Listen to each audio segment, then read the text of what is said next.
স্থানীয় সুপারি পরিবহনে পুলিশি বাধায় ক্ষোভে ফুঁসছেন বরাকের ব্যবসায়ীরা। জাতীয় সড়ক অবরোধের হুমকি। অসম থেকে মেঘালয়গামী স্থানীয় সুপারি বোঝাই গাড়ি আটকে দিয়েছে পুলিশ। এমন অভিযোগ বরাকের সুপারি ব্যবসায়ীদের। শীর্ষ কর্মকর্তাদের জানিয়েও কোনো ফায়দা হয়নি। Bureau report, Barak vision. সকালে যে আমরা রকল মধ্যে বার ওই 2 টাকার চাউল দিয়া আর 2 টাকা বেডিং করে দিয়া সেটা আমরা সংসার চলেনি। 1500 দিলাম বেডিং করে আর চাউল দিলাম আর 5 কেজি মাথা হয়েছে, ওটাই আমরা সংসার চলেনি। আমরা ডিজিটাল সব কিছু আমরা বন্ধ করে ফেলাই আসাম সরকার কেউ দুঃসমা বরাবলি মানুষের আসাম সরকার আসাম সরকারে তার পুলিশে দিয়া তার নেসপিরে দিয়া তার ডিসিয়ে দিয়া আমরা বরাবলি সুয়ারিগুলা ওটা বন্ধ করেন। কারণ আসামর সুয়ারি চলে ঠিক আছে, কোনো যন্ত্রণা নাই, কোনো দৌড়ানা নাই। খালি আমরা ঘোরাপালি সুপারি উঠে যন্ত্রণা আইয়া 2 বারমাই সুপারিতে 3 দেশ মারিয়া কিলা হারিয়ে আসামও ঢুকে এখান সরকারে দেখুন না দিনও 25 লাখ 30 লাখ ফাইলেন গাড়ি ভর্তি সামনে কিন্তু দোষ নাই, এখন তো ফাইন না, এখন তো দোষ।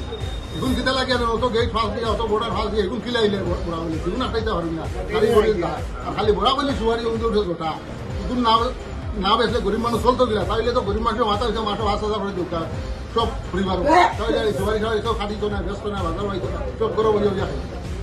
আর হাতেই চাউল আর মাছুটা বেরিয়ে কিনে দিলা, কিনে তারে মাছও 1200 এলো, ওটা কি সংসার চলে? এটা কি অত্যাচার শুরু হইলে বরাবলি আসাম সরকার তার আসামের কোন সুন্দর মতো দিত, তার আসামি কোন সুন্দর মতো ব্যস্ত, আর বাঙালির কোন যন্ত্রণা। বাঙালি কি দোষ হলো আসাম সরকারের দেশে ওখান থেকে আসাম সরকার বুঝে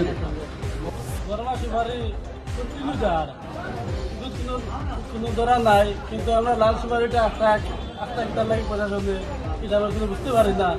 যদি আমরা আর যদি রাস্তা তাহলে আমরা যত বড় আন্দোলন করা লাগে করবো আমরা এসে তারে পাস করতে দেন না, কাঁচা মাল সুপারি আটকাইয়া রাখি দেন, ওখানে বর্মার সুপারি দেখে দেন, কাঁচা মাল দেখে দেন না, আটকাইয়া রাখি দেন। আমরা কি দোষ করলাম গরিব মানুষে? আমরা কেন কারবার করে খাইতাম না? ঘরের সুপারি যেটা আছে ওটাও বিক্রি করতাম পারিয়েন না, এরকম চলে। আমরা সরকারের কোনো হিসাবের মানুষ যে মানুষ না থাকিতে বন্ধ আছে আসাম সরকারের বর্মার সুপারি যাচ্ছি ওপেন যার কাঁচা মাল যাইতে দেন না, গুমরা এসে স্যার যাইতে পাঁচন না যাইতে দেন না। আমরা কি দোষ করলাম কারবারে? আমরা ছোট ছোট তার কারণে আমরা প্রতিবাদে নামছি। আমরা সুপারি যাইতে দিব না, কালকে সুপার বাজার বন্ধ থাকবে। এখন প্রতিবাদ শেষ না, প্রতিবাদ চলবে।